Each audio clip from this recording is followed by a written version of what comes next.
Qual é a essência da vida que você é?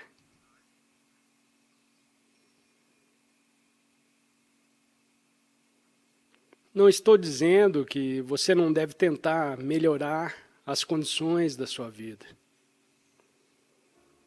Mas o mais importante é perceber que você não tem uma vida.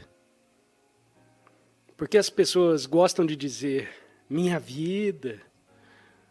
Agora, se você observar a estrutura dessa frase, a minha vida, há uma dualidade aí. Porque se você diz minha vida, isso implica que você a tem. É sua. Portanto, implica duas coisas, uma dualidade.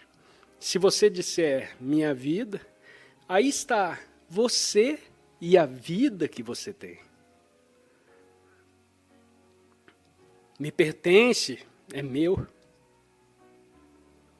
Então esse pensamento, essa linguagem, cria uma dualidade em sua mente. Você a chama de minha vida. É interessante. Então, sou eu e eu tenho uma vida. E aí vem o medo. Se eu tiver uma vida, eu posso perdê-la.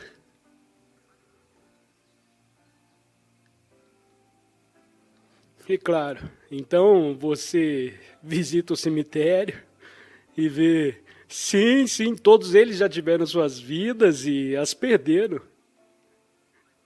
Eles perderam a vida. Bem, isso vai acontecer comigo também. Não percebendo que você está preso em certas formações mentais que criam uma identidade ilusória e, na verdade, criam uma ilusão.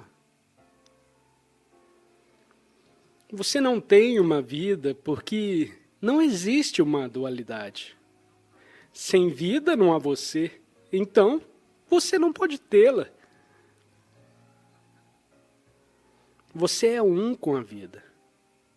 Não existe você e a vida. Você é vida. Você não tem a vida.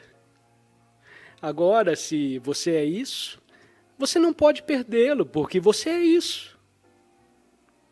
Mas é claro que teremos que ver mais profundamente e que queremos dizer que quando digo que você é a vida, vamos por um momento ficar com isso. Você é a vida. Você não tem uma vida. Você é.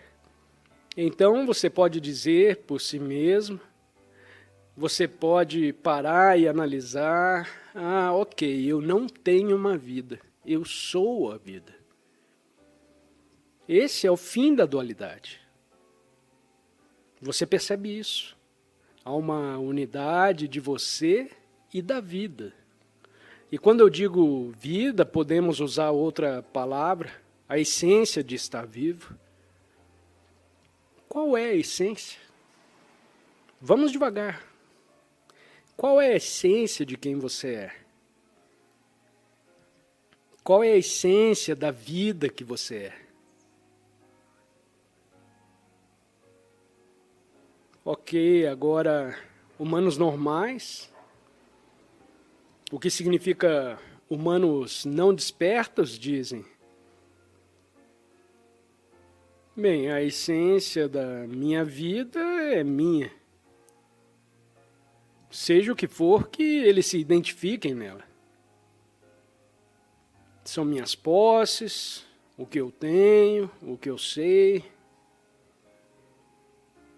meu corpo, todas essas coisas com as quais me identifico, essa é a essência de quem eu sou. De onde deriva minha identidade.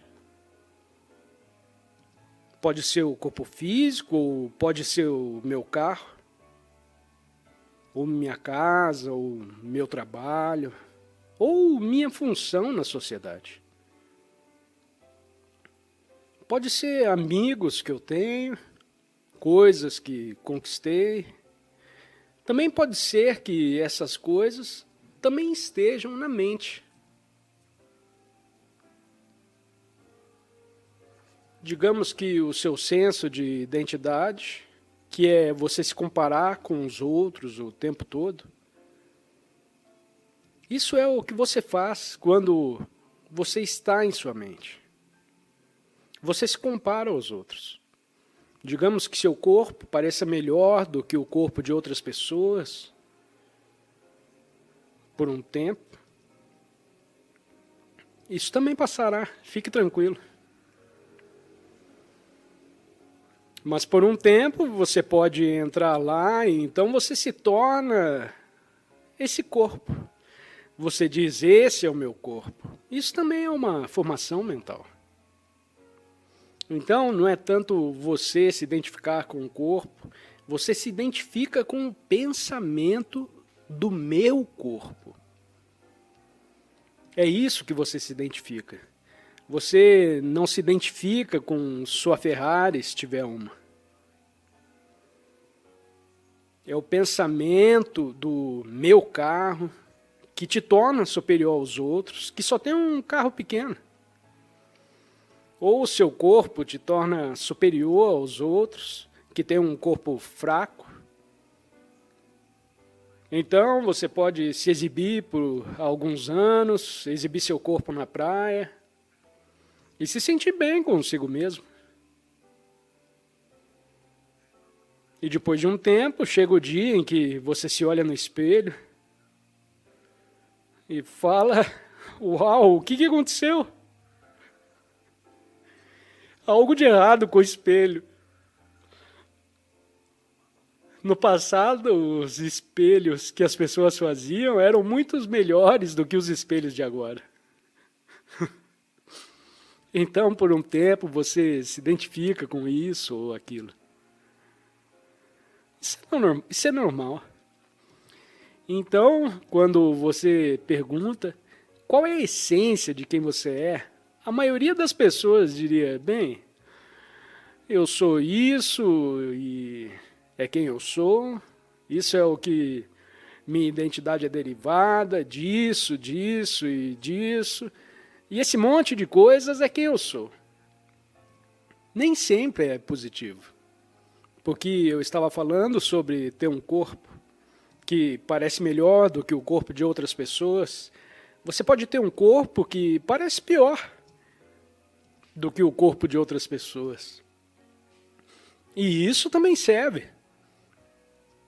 Ou você procura outra coisa que lhe dê uma identidade, como se na verdade você fosse mais inteligente, por exemplo, do que todos esses vagabundos de praia estúpidos. Então você pode dizer, olhe para essas pessoas, mas você tem muito mais conhecimento e inteligência. Você pode menosprezá-las.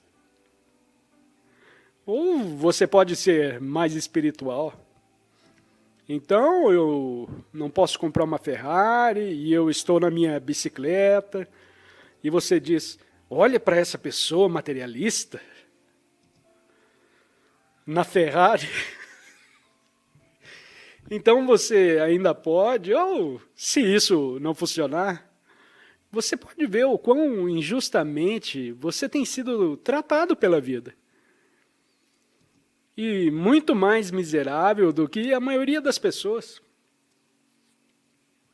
E você realmente foi vítima das circunstâncias. Você foi vítima de seu nascimento e de seus pais. Eles fizeram um péssimo trabalho com você. Talvez se seus pais tivessem sido mais conscientes, as coisas poderiam ter funcionado, mas eles não foram. Mas isso também lhe dá uma forte identidade conceitual.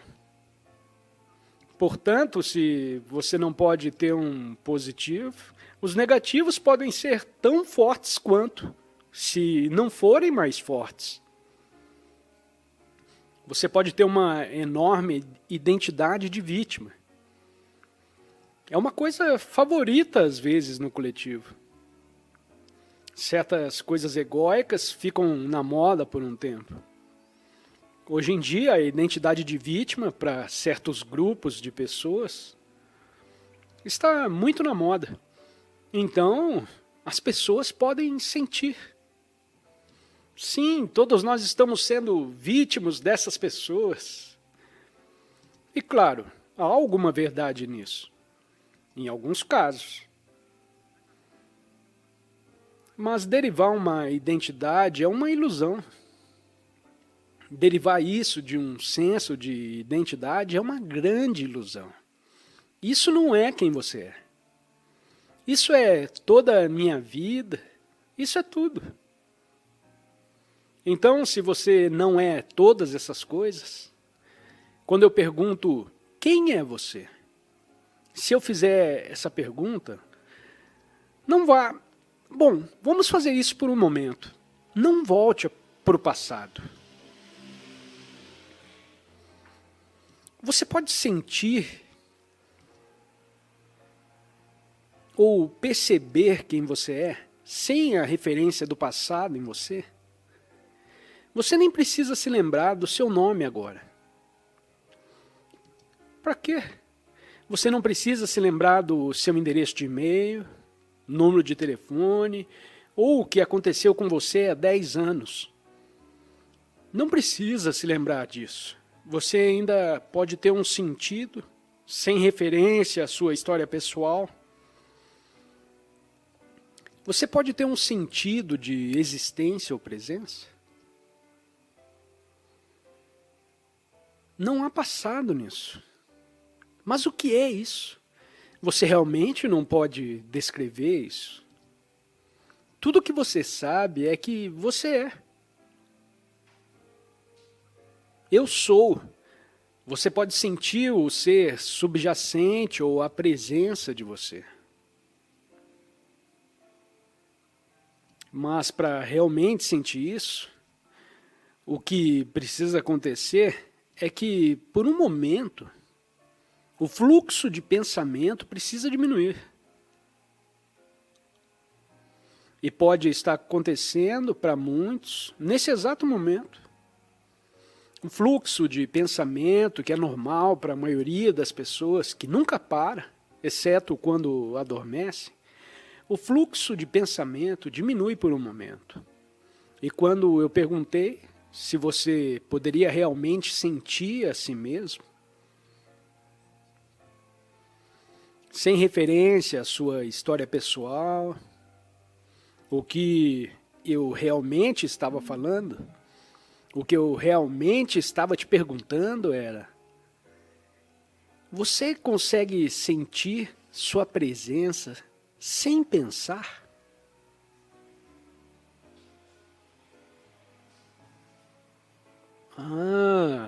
Há uma enorme revelação aqui. Essa pergunta, quem sou eu, não tem uma resposta real e verdadeira em um conceito, em um nível conceitual. Não está em pensamentos ou palavras. A verdadeira resposta para quem sou eu não tem pensamento nisso. É uma sensação de presença ou existência. E você só pode sentir isso, mesmo que seja apenas um momento. Então o fluxo de pensamento diminui, e o que aconteceu é que você está completamente presente, sem que sua mente diga nada. Você pode perceber tudo. Você pode ver, você pode ouvir. Você está totalmente lá. E sua mente está quieta. Quieta ainda não significa que você foi dormir. É o contrário, na verdade você está mais alerta nessa quietude do que estaria se estivesse identificado com esse fluxo contínuo de pensamento. Essa é a quietude inerente que, na verdade, todo ser humano tem. Você não precisa trabalhar duro para alcançar a quietude. Ou pensar que se eu seguir a causa certa de ação, pode levar 10 anos, e então eu poderia ter uma mente quieta. Não, já está lá. E se você não é totalmente miserável e infeliz a cada momento de sua vida, isso significa que, talvez, sem você saber, qualquer um que não esteja extremamente miserável o tempo todo, tem um pouco de acesso, mesmo sem saber, a essa quietude interior. Eles não sabem disso. Tudo o que sabem é que, de vez em quando, se sentem um pouco bem. Eles sentem, eles não sabem, por 3 segundos, que pararam de pensar. E se sentem aliviados. Eles podem ter alguma outra explicação de por que aquele momento eles se sentiram bem. Talvez eles estivessem olhando para um cachorro. Naquele momento, porque o cachorro não estava pensando nada sobre eles. Porque o cachorro não pensa. O cachorro está consciente, mas não pensa conceitualmente. O cachorro não tem uma opinião sobre você. E assim, quando você estava acariciando o cachorro, talvez de repente você se sentisse bem em acariciar o cachorro. Por quê? Porque por um momento o cachorro libertou você da mente conceitual, crítica, que de outra forma seria muito ativa se você estivesse acariciando um ser humano. Claro, você não pode fazer isso porque as pessoas pensariam que você é louco. Você não pode ir até um humano e falar, ei, eu posso acariciar você? Seria legal se eles fizessem isso um com o outro. Mas os humanos têm julgamentos sobre você. Então, sempre que você vai a um humano, você sabe que ele tem certos pensamentos sobre você. Portanto, o outro humano não pode te libertar de seus pensamentos. Mas o cachorro ou o gato podem, por um breve momento, te libertar de seus pensamentos. E nesse momento, é bom. É por isso que as pessoas amam seus animais de estimação tão profundamente. Há uma razão mais profunda pela qual eles amam. Porque o animal de estimação os liberta um pouco de suas mentes. E há momentos em que você interage com o seu animal, em que há períodos, breves momentos de consciência impensada. 2 segundos, 3 segundos, mas é o suficiente para te manter em movimento. É o suficiente para que sua vida não se torne totalmente miserável. E então você pode ter outros momentos. Você pode ter momentos em que pratica alguma atividade física, você nada ou escala uma montanha. E depois há momentos em que a sua presença total é exigida pela atividade, de forma que não sobra para pensar energia nenhuma. E novamente, você se sente intensamente vivo. Isso foi tão bom. Por que foi tão bom?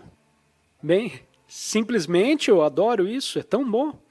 Não sei porquê, mas é bom.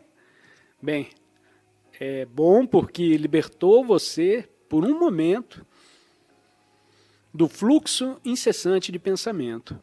E houve algum grau de consciência ou presença surgindo. Mas você nem sabia disso.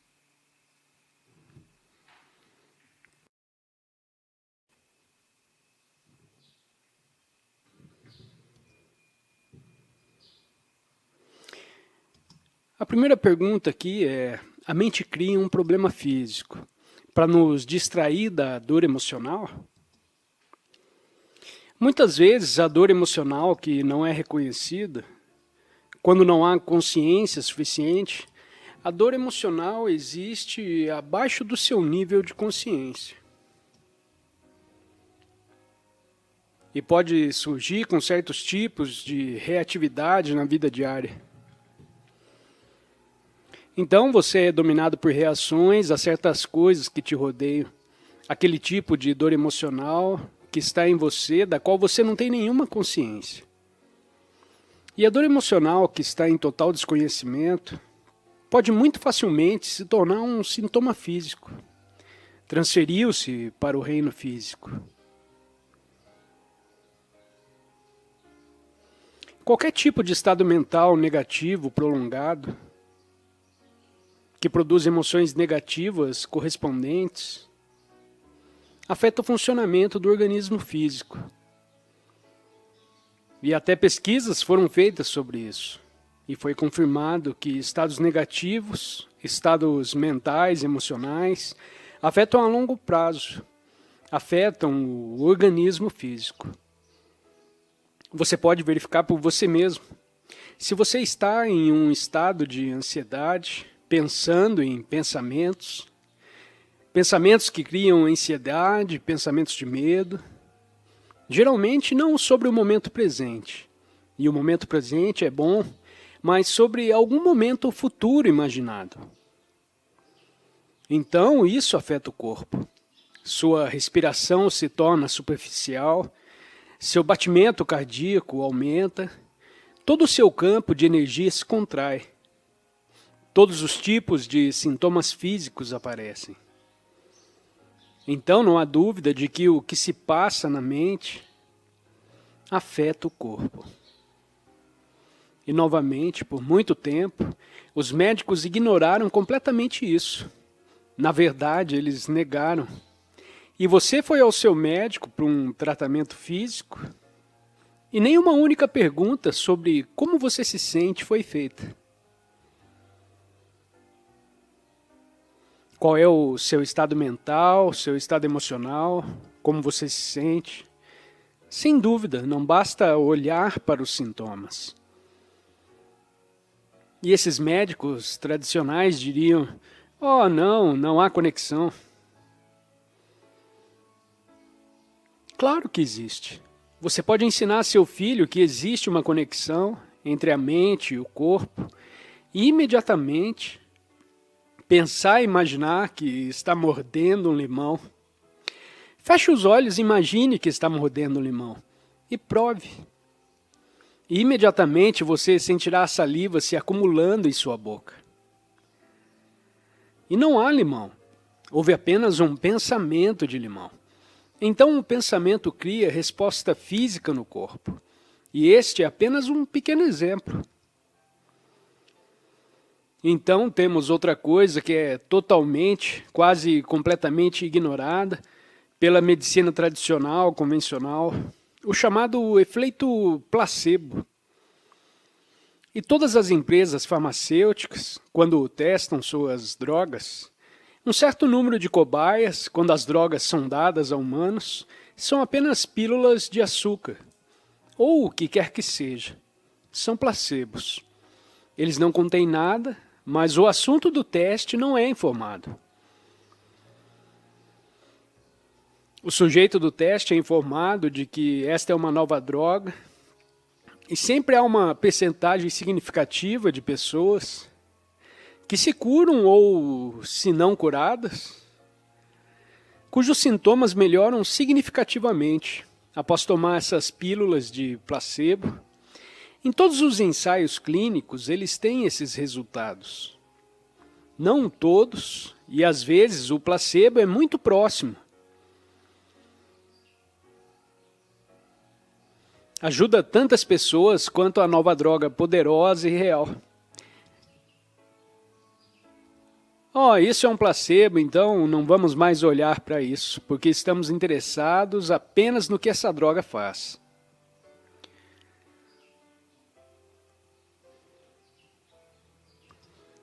O agente de cura mais poderoso aqui é que as pessoas se curam se acreditarem que estão sendo curadas. Mas precisam acreditar completamente para que você possa ver o quão poderosa é a mente, quão poderosa a mente pode impactar o corpo.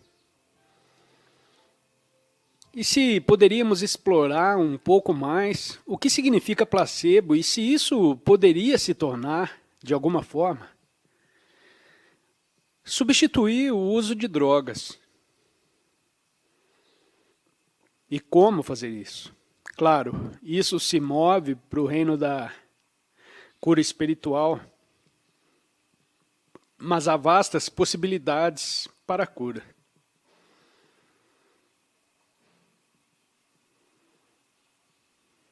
Existem outros fatores que podem causar doenças. Nem todas as doenças são causadas por negatividade mental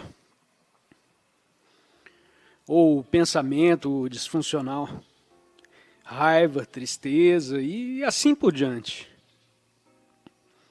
Todos os tipos de emoções negativas, inveja, arrependimento, culpa, todos eles afetam o corpo. Existem outros fatores. Vivemos em um mundo cheio de substâncias venenosas criadas pela mente humana inteligente. Por isso ingerimos substâncias venenosas o tempo todo.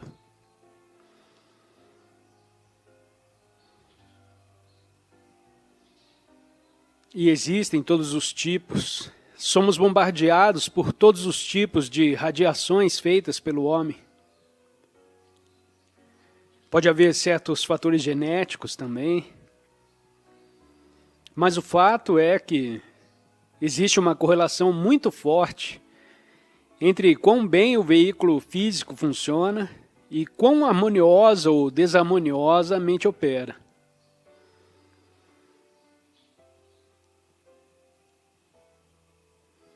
Então, é responsabilidade de todos, claro, tornar-se consciente da negatividade que abrigam dentro de si. E claro, como parte desse ensinamento, é reconhecer sua identificação com o pensamento, que cria essas estruturas e você sair disso. E muitas pessoas experimentarão uma melhora em sua saúde,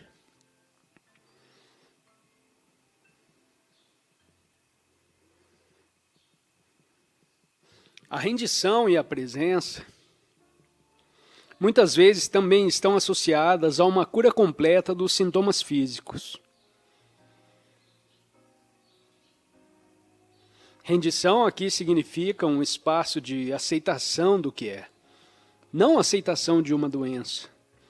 Há uma grande diferença entre aceitar uma doença, o que não é bom, e aceitar o que está no momento presente. Qual é a diferença? A doença é uma forma conceitual, um conceito na mente.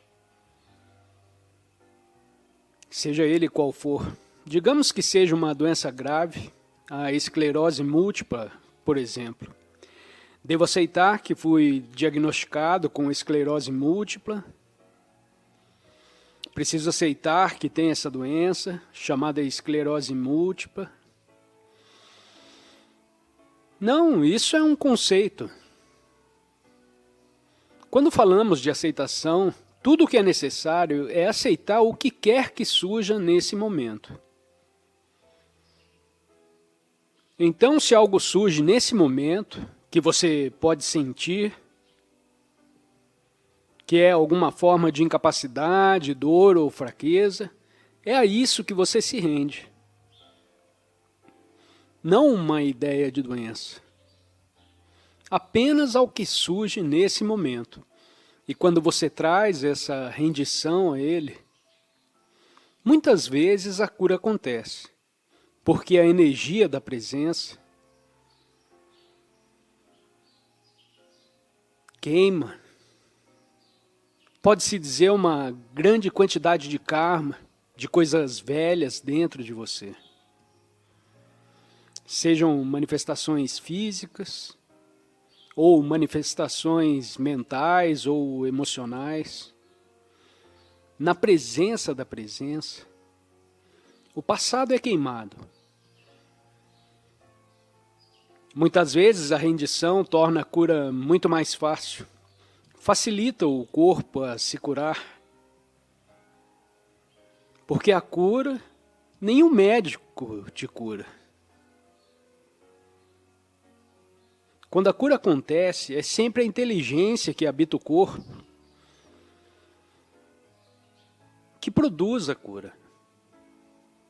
E isso pode funcionar com mais força quando você se entrega à vida. E a entrega à vida está no agora. Portanto, nunca a ideia de doença, mas apenas ao que é agora.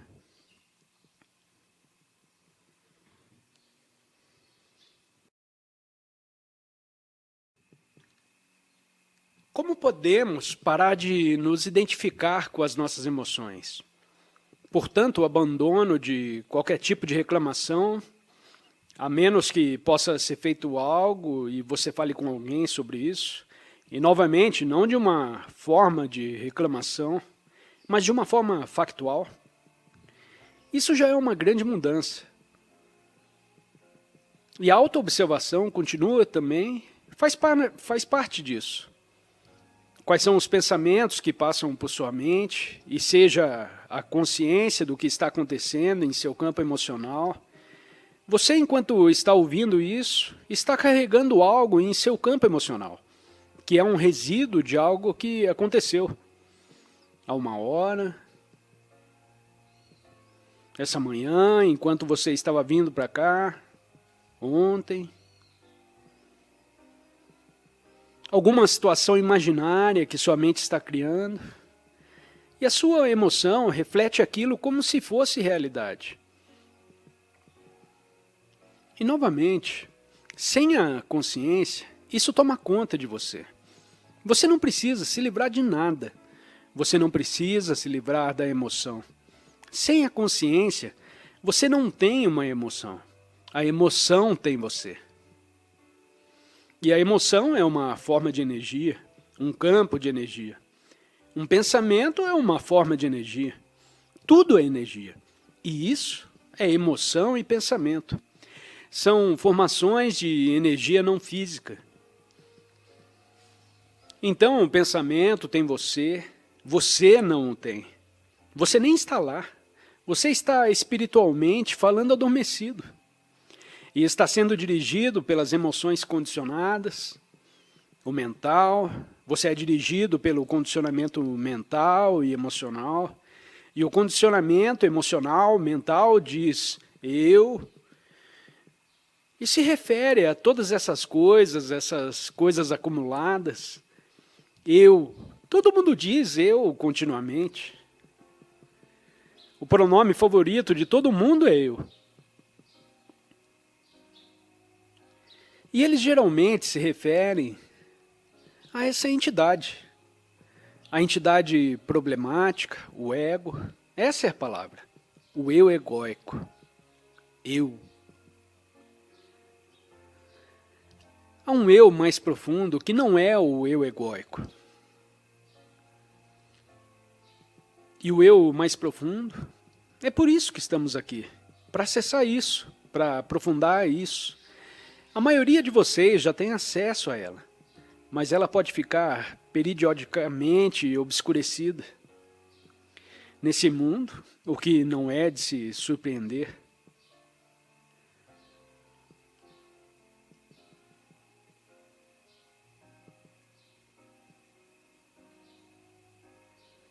Quando as coisas dão errado, esse é o momento de se tornar mais consciente. Tudo, até as menores coisas.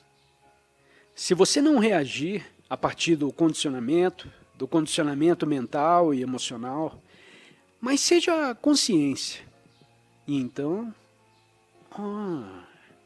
você observa, se surgirem emoções, você está lá e pode dizer, opa, ansiedade de novo. Então você sabe que há ansiedade sem chamá-la de nada. Isso é uma grande diferença, saber que a ansiedade está em você, A raiva está em você agora, por exemplo, ou a ansiedade, seja lá o que for, ou algum tipo de humor que, de repente, toma conta de você e, de repente, você fica de mau humor. Não fale comigo. Estou mal-humorado. Bem, dizer que estou mal-humorado já é um pequeno avanço, porque pelo menos você sabe que está mal-humorado. Se você está totalmente consciente, o mal-humorado é você. E você nem sabe que está mal-humorado. Dizer, não fale comigo, estou mal-humorado, isso significa que é um pouquinho de consciência ali. Isso é ótimo. Portanto, há uma grande diferença entre dizer que estou com raiva e uma pequena diferença. Sinto raiva ou há raiva em mim. Sinto que há raiva em mim. Eu sinto raiva. Há uma certa diferença entre estou com raiva, porque então você iguala a identidade com a emoção. Então não é estou com raiva. Isso é enorme, você caiu numa grande armadilha.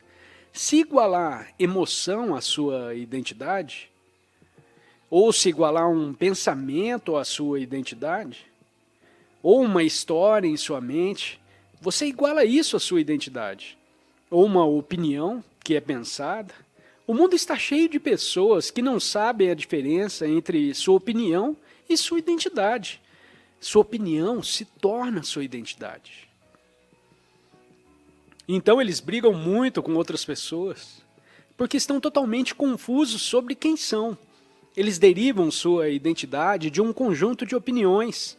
A política, por exemplo, você não quer dizer que você não possa ter opinião. Todo mundo tem opiniões. Mas de onde vem seu senso de identidade? Vem das opiniões, ou você percebe que tem certas opiniões, ou que podem ser válidas ou não. No nível humano, você tem opiniões, ou ponto de vista, ou perspectivas, ou posições mentais. Você os tem, eles estão lá. Mas isso lhe dá seu senso de identidade? Ou se o fizerem, então, você está continuamente discutindo com outras pessoas e transformando outras pessoas em seus inimigos. Porque quando você contradiz alguém que iguala opinião com identidade inconscientemente, essa pessoa acredita que você está atacando a si mesma. Porque há uma confusão sobre quem ela é e elas não sabem quem são. Então você ataca a opinião de alguém que está totalmente identificado com sua opinião e se torna seu inimigo mortal. Eles podem até tentar matá-lo em uma forma extrema de inconsciência.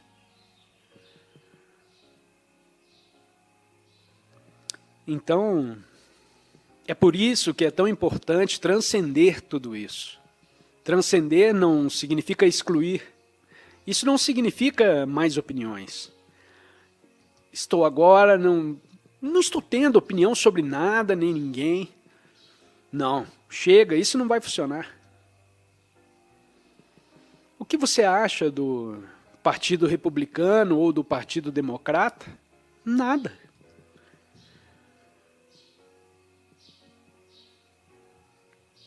Mas a um nível mais profundo. Se você pode ir a um nível mais profundo e seu senso de eu não vem do movimento do pensamento, vem de um lugar mais profundo. Sua identidade, você sente ou sente que é, não vem do campo emocional ou das formações mentais. E isso é o despertar. Isso é ser despertado. É descobrir, antes de tudo, isso eu mencionei. Isso para algumas pessoas no início vem em pequenos vislumbres. Alguns talvez, às vezes, em ambientes protegidos, ambientes como aqui. Então você de repente percebe. Eu digo, você é capaz de Nesse momento, você é capaz de deixar de pensar, sem adormecer, mas permanecendo alerta, de uma forma gentil, não através da força da vontade.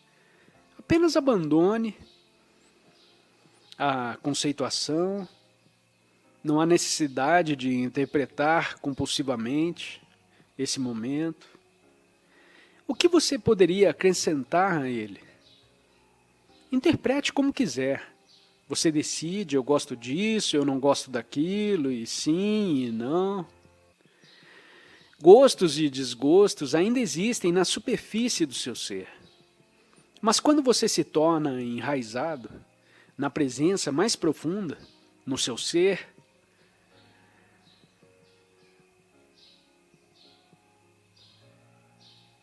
de repente você está livre. E você pode sentir que nessa quietude, se quisermos chamá-la assim, quietude significa apenas a ausência de pensamento. E o que resta quando o pensamento vai embora, mas você não adormece, é a presença consciente. A consciência pura permanece. E quanto mais profundo o eu, mais profundo eu sou.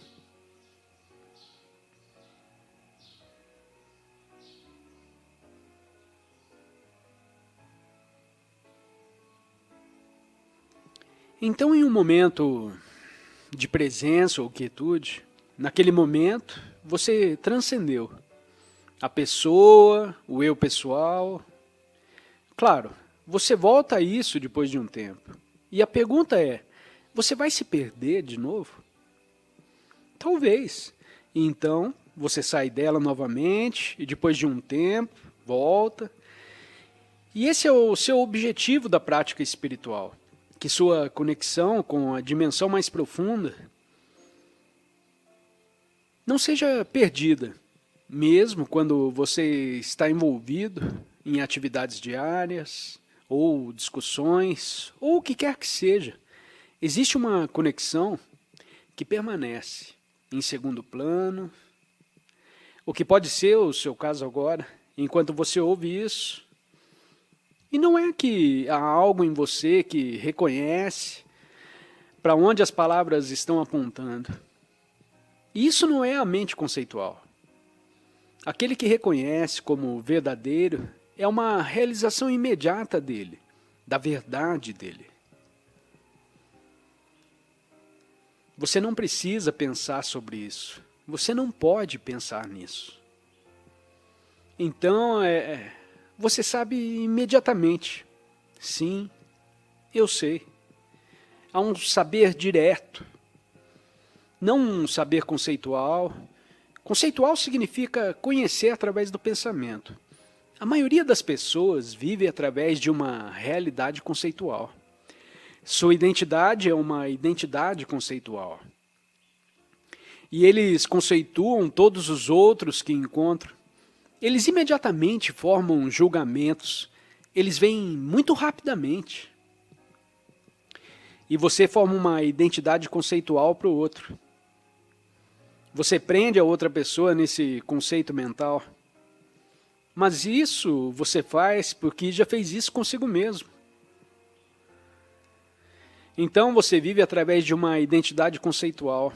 Eu. E assim, damos um passo, vamos para um lugar mais profundo, ou você pode chamar de mais alto ou mais profundo, não importa. Eu prefiro mais profundo. Então você vai para um lugar mais profundo, onde o movimento do pensamento cessa e você, imediatamente, você transcende o eu egóico. Mesmo que apenas por alguns segundos, ou um minuto.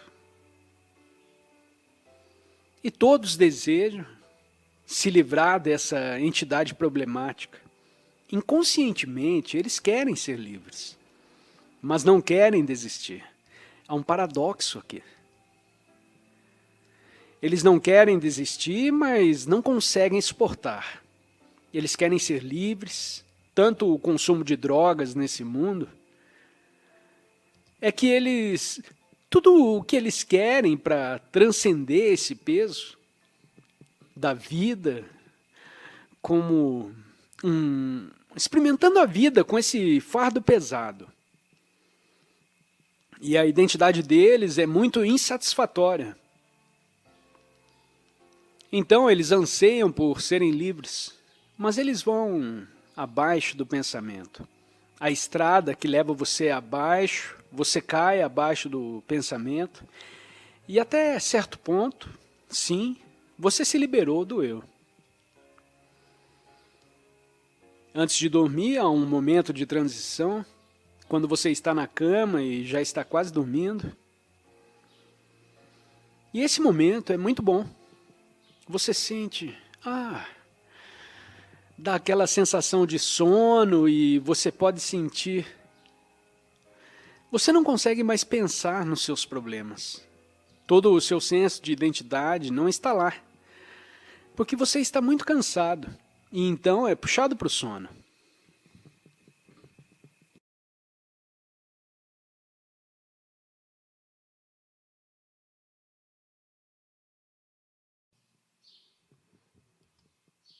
E quanto à sua prática de dar atenção ao momento presente, agora damos atenção ao momento presente.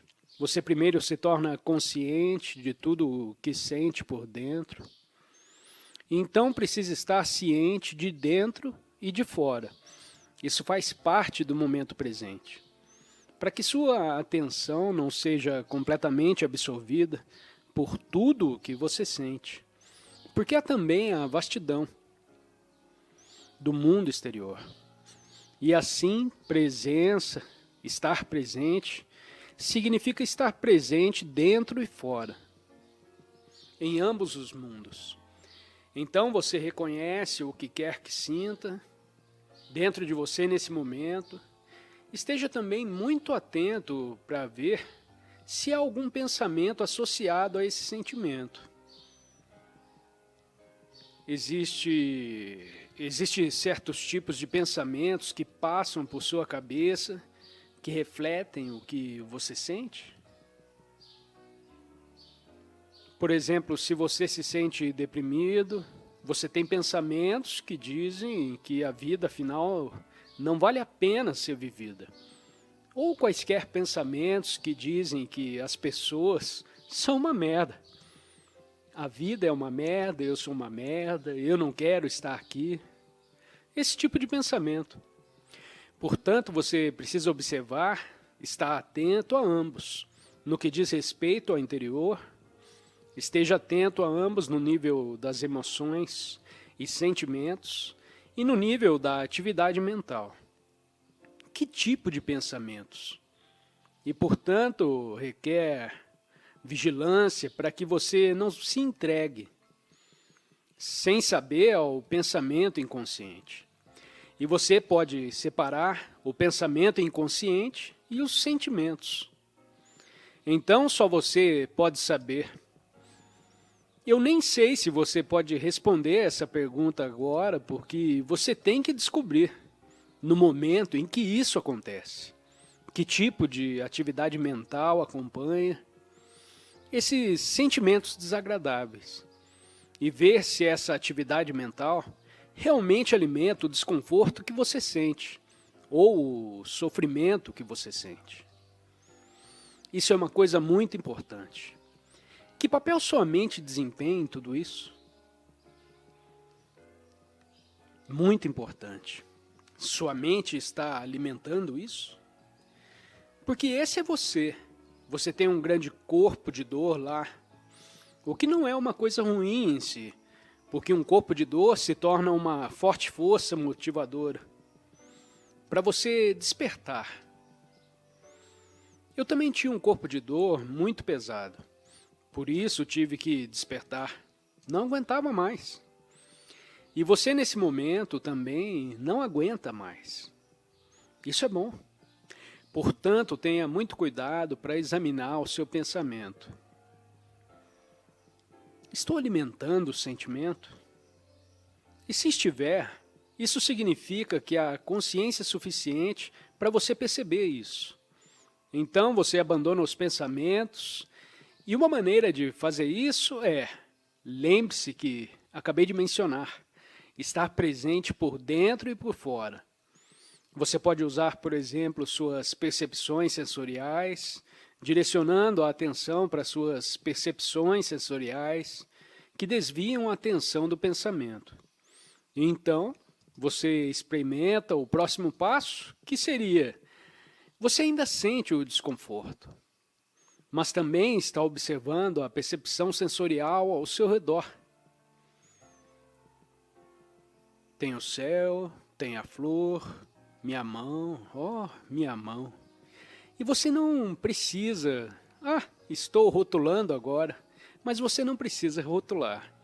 É melhor não rotular. Apenas perceber plenamente, recobrar o bom senso. Olha ao seu redor, ao mundo inteiro lá. E seu sofrimento acaba aqui, na pele. O sofrimento que você experimenta está dentro de você. Apenas um passo ao seu lado, não há sofrimento. Não é estranho? Para que aqui a mesa não sofra, eu sofro. E esse centímetro aqui na cadeira não é sofrimento. Está dentro de mim, esse saco de pele. Eu sou a entidade sofredora. Sou eu. E então, se você não sabe disso, então você se identifica com esse sentimento. E olha para isso, então você chama e ainda tem o pensamento condicionado, que reflete o sofrimento e diz, é tudo inútil. As árvores são inúteis, o céu é inútil. Qual é o sentido de tudo isso? Não vejo nenhuma beleza nisso. E essa flor vai morrer logo, é claro. Tudo morre logo. Então, qual é o sentido de viver? Então, um cachorro, ele não parece tão saudável. Seja lá o que for, então você seria apenas... Olhe para o mundo ao seu redor através dos seus sentimentos. Portanto, para estar presente, você não deve rotular e apenas olhar. E absorver a percepção auditiva, visual, a respiração. Então, é claro, se você der mais atenção ao seu redor, especialmente quando estiver na natureza, mas a natureza está em toda parte. Mesmo se você estiver no meio de Seattle, existe o céu. Bem, geralmente está cinza nessa época do ano, mas tudo bem também. A luz do sol se filtrando no céu. E você tem muitas árvores, muitas árvores.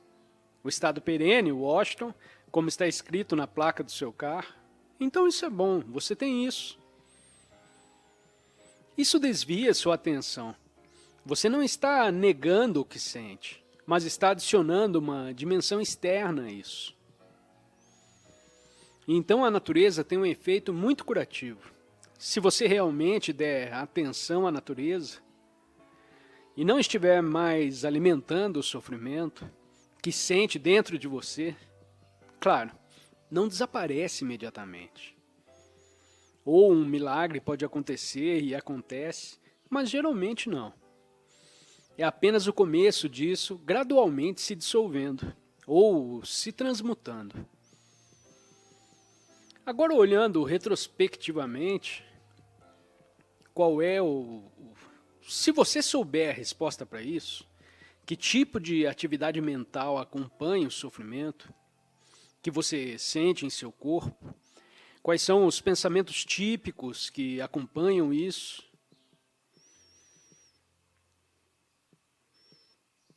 acho que depende da situação. Obviamente, você sabe, vem em fases. Mas isso é apenas uma espécie de autoaversão. Não sei se é o termo certo, mas cuidado com que tipo de pensamentos. Pode até ser útil anotá-los, se forem pensamentos repetitivos. Veja que tipo de pensamentos repetitivos você pode captar. Porque eles podem ser rápidos, eles podem obscurecer sua consciência tão rapidamente, certo? Especialmente todos os pensamentos que vêm de novo e de novo. Eles se tornam parte de sua identidade fictícia do eu. O eu egóico. Então você carrega consigo o fardo de um eu infeliz. Eu me lembro disso, eu também tive isso. Carregando o fardo de um eu infeliz, isso é o que te motiva a despertar. Mas já houve uma diminuição da sua depressão. Então isso é um bom sinal. Isso significa que a presença está surgindo e gradualmente dissolvendo esse corpo de dor em você. Mas seu trabalho não é renovar o corpo de dor por meio do pensamento inconsciente. Portanto, você precisa estar realmente alerta e observar sua mente para não criar mais sofrimento pela atividade mental inconsciente. E se você não alimenta mais o corpo de dor, porque vamos ver o exemplo. Agora o corpo de dor, claro, também se alimenta através do drama nas relações. Tem as duas formas de alimentação. No seu caso, talvez mais pela sua mente, mas eu não sei. Pode ser também encenar e reencenar dramas. Dramas emocionais nas relações com seu parceiro, familiares ou quem quer que seja. Geralmente pessoas de quem você é próximo ou com quem trabalha. Mas quanto mais perto, melhor. Os parceiros íntimos são as melhores formas do corpo de dor se renovar. Então não acrescente ao corpo de dor. Ele quer se alimentar, ele quer sua inconsciência, mas não dê ao corpo de dor. Você não está mais alimentando isso com sua mente. E você não está alimentando isso sendo arrastado para um drama insano nos relacionamentos. Então você está assistindo. Aí está. Pode não ser agradável, mas não é tão ruim assim. Há um tipo de presença e é infinitamente mais poderosa e nem combate o corpo de dor. Apenas ao brilhar a luz da consciência sobre ela, ela gradualmente se dissipa, ou melhor dizendo, ela é transmutada, porque a energia não é perdida. Há uma enorme energia vital nele, mas está aprisionado. A energia é aprisionada. Então é sentida como negativa. Quando isso é liberado, torna-se parte da presença. É o combustível da presença. O corpo de dor é combustível para a presença. Isso é incrível. Então você tem combustível para a sua presença. Isso é uma boa notícia.